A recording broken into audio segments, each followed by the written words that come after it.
Estamos en comunicación con Miguel Ángel Barrios, doctor en educación, doctor en ciencia política, historiador, autor de más de 15 obras sobre América Latina. A propósito del 12 de octubre, ¿cuánto para reflexionar sobre su significado? Lo leíamos a Miguel Ángel Barrios hace unos días, haciendo una reflexión muy interesante, ¿no? Cambio de época a nivel internacional, pensándolo desde el punto de vista geopolítico y también desde el punto de vista de nuestra situación en Latinoamérica. Entonces, reflexionar sobre nuestra identidad, y en esto entra, por supuesto, el 12 de octubre, esta fecha, es muy importante porque la identidad es una faceta muy importante de una categoría cultural, como dice Miguel Ángel Barrios, que es un pilar, uno de los pilares seguramente de la soberanía. Miguel, buen día, ¿cómo estás? Buen día, estimado Luis. Por supuesto, toda pandemia es un cambio epocal. Cambio epocal que es diferente al concepto de época de cambio. Una época de cambio puede ser una moda, una música, un cambio desde el punto de vista de algunos paradigmas, pero un cambio epocal es cambio absoluto de paradigmas desde lo micro a lo macro.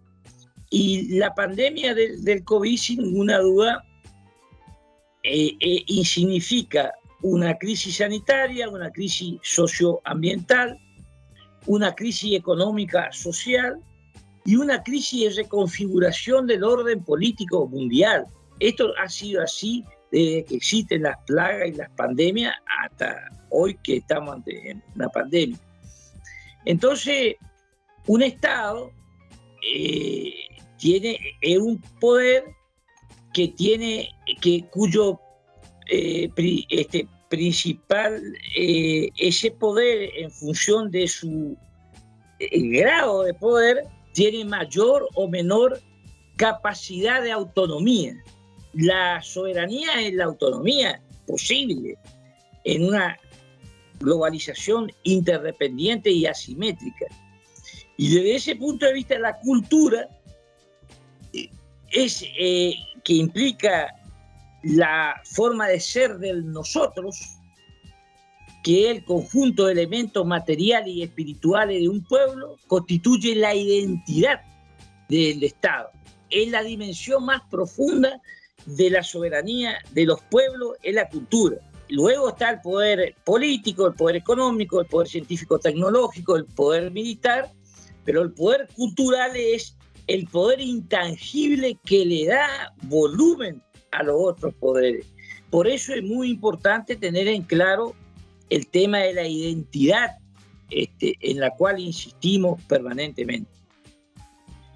Con respecto al 12 de octubre, es una fecha de las principales que hacen a los jalones del proceso de construcción de nuestra identidad, porque independientemente de los nombres, que en su momento fue Día de la Raza, que tiene toda una concepción, ahora Día de la Diversidad Cultural, en lo que a nosotros respecta, lo que destacamos es que la llegada de Colón significó el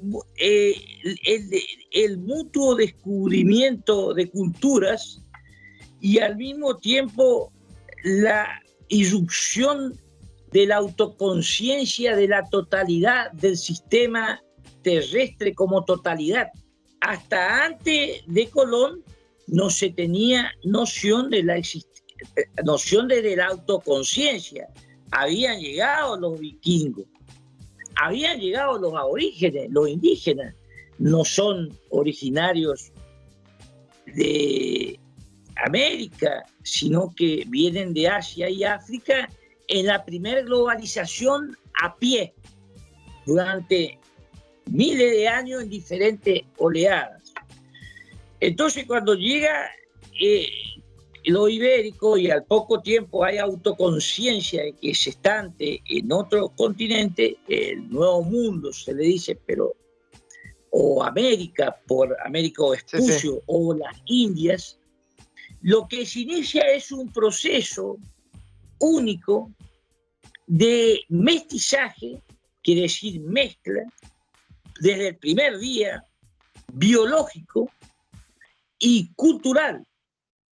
Por lo tanto, cultural, donde nace un género nuevo, dice Bolívar, que somos nosotros, ni indios ni europeos. Pero ese proceso que duró durante el siglo XVI, XVII, XVIII fue conformando lo que ahora denominamos la nación iberoamericana, latinoamericana, Indoamérica, nuestra América, desde México a Tierra del Fuego, donde el elemento que uno unifica es el elemento ibérico, es decir, el idioma castellano, la religiosidad popular católica, el barroco. Cuando digo el idioma, implica la lengua implica una cosmovisión de la cultura, no es una cuestión sintáctica. El barroco y el mestizaje en diferentes formas. En algunos lugares se da con mucha violencia, inclusive todas las conocemos como en América Central o en el Caribe, que lo ven. No había una nación en América, había etnias que no se conocían entre sí. Por ejemplo, los incas no sabían de la existencia de los aztecas. Los dos únicos estados que había, en el sentido del monopolio de la violencia legítima en un territorio determinado, estados teocráticos, eran los incas y los aztecas. Al mismo tiempo, los aztecas subyugaban a etnias que habían creado la cultura clásica mexicana, como los olmecas, los toltecas, los tlacatecas, y Cortés hace una alianza con Malinche, la famosa Malinche, y vencen a los aztecas. Y por eso Vasconcelos decía, México es tan hijo de Cortés como de Cuauhtémoc, el elemento de la indianidad. Y claro, luego en otros lugares se dieron violencias con asesinato, como el caso de Pizarro y los incas. Principalmente los aztecas y los incas practicaban la antropofagia y eso generaba una gran tensión. Y luego en ámbitos donde, por ejemplo, en la zona nuestra de la Mesopotamia y el Paraguay, Santa Fe fue fundada por paraguayos como Corrientes o Buenos Aires, la famosa provincia gigante de la India, donde en una primera etapa se dio la alianza hispano-guaraní, y a tal punto que la zona era conocida como el paraíso de Mahoma. Es decir que, pero con violencia y confluencia simultáneamente, van haciendo ese pueblo mestizo, mezcla de español, y también los portugueses hacen lo mismo. Es decir, no como los ingleses y los canadienses que no se mezclan en América del Norte. El mejor indio era el indio muerto, y luego los negros, los zambos, y ya los mulatos, y participan en la guerra llamada de la independencia. Y luego hay sí el liberalismo posterior, toma al elemento nativo indiano como a los sujetos indianos que son hermanos nuestros, como sujetos inferiores, pero eso fue muy posterior e ideológico. La indianidad participó de la guerra de la independencia en todo momento, y los negros también. Juan Bautista Cabral era un negro esclavo en su momento, el que lo salvó a San Martín en San Lorenzo. Entonces nuestro continente es un continente mestizo, católico, barroco, y nosotros no estamos ni con la leyenda rosa que dice que España vino con la sola misión de una conquista espiritual, como tampoco con la leyenda negra que dice que todos los españoles que vinieron han matado, porque quiere decir que con ese criterio nosotros seríamos invasores. Tanto usted como yo tendríamos que irnos de nuestro continente, de nuestra América. Este proceso fue con matices, reitero, violentos y también con mucha confluencia como las misiones jesuíticas, y por lo tanto levantamos la bandera. Lo que unificaba era la hispanidad, lo que nos unifica, y lo que nos diferencia es los matices indígenas, es decir, detrás de un correntino hay un guaraní en el fondo, detrás de un jujeño hay una aymara, y detrás de un peruano hay un inca, pero en el fondo es el sustrato cultural que subyace en esa cultura unificadora durante 300 años que le dio nacimiento a nuestra nación. Ahora vemos que hay una especie de nueva hispanidad. Este año apareció sorprendentemente, pero nos parece más una cuestión, o por lo menos como hipótesis ideológica, más vinculada a los sectores de Vox, que es un partido populista en España, que le está dando mucha, y que nos parece bien que lo hagan como un debate de la crisis de identidad que puede tener España. No olvidemos que en España se está discutiendo, con toda la cuestión de la crisis de la monarquía, una crisis de identidad allí, pero tenemos que tener cuidado de que eso no nos confunda a nosotros en un momento. Reitero que la cultura es fundamental en un momento en que además América Latina o la patria grande, desde el punto de vista geopolítico, que significa lograr la mayor autonomía, está viviendo un proceso muy difícil ante este cambio epocal y ante la gran crisis social que nos ha ocasionado el COVID, la pandemia. Y también la mala distribución de la riqueza y la inequidad. No nos olvidemos que América Latina es el continente de mayor violencia, de mayor cantidad de homicidios que hay en el mundo y de mayor distribución inequitativa de la riqueza.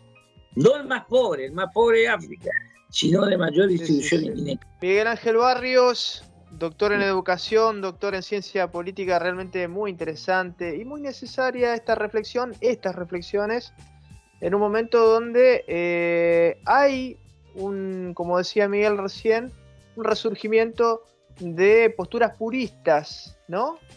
Claro. De distintas vertientes ideológicas. Y el purismo, uno lo ve en la vida cotidiana, no existe ni los hombres ni las mujeres puras. Todos tenemos nuestros buenos días, nuestros malos días, nuestras virtudes, nuestros defectos, y eso también se da a nivel macro, ¿no? No existen Sí, no categorías. hay ningún pueblo que haya nacido puro en la historia.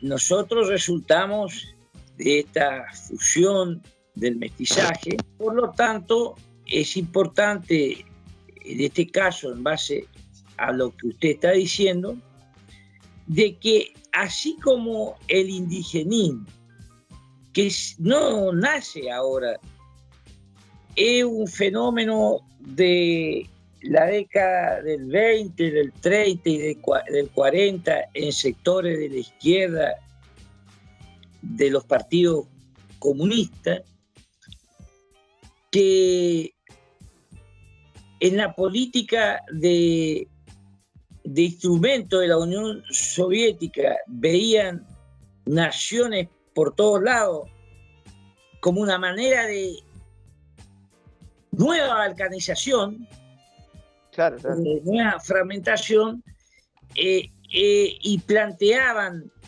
que en América Latina había múltiples naciones oprimidas, confundiendo el proceso que vivía la Unión Soviética de la opresión de naciones, trasplantando este concepto a América Latina.